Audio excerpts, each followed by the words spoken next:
Hey there, on this week's video blog I want to talk to you about a subject that's big in my heart. It's faith. Now Hebrews 11 verse 6, it says this: for without faith it is impossible to please God. Without faith it is impossible to please God. So I want to talk to you about faith and living a life of faith, because that's the only way that we can live a life that pleases God.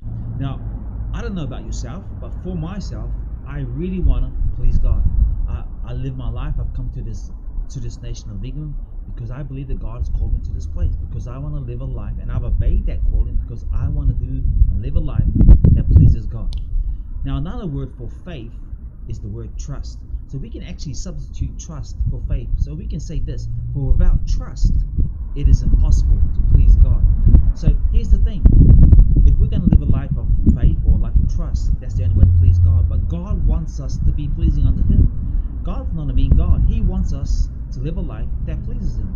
So if we're going to live a life that pleases God, God will always lead us in such a way, in such a manner, that we're going to have to take a step of faith or a step of trust. So I want to challenge you, like, if we want to please God, hey, that's great, that's fine. But God's going to challenge you to step out in faith, to step out in trust.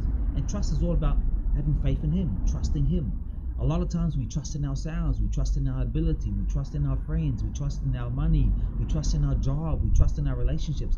A lot of times we put our faith and trust in things, and that's not bad, but God says, above all other things, put your faith and trust in me. So this week's video blog is all about who are you putting your faith and trust in?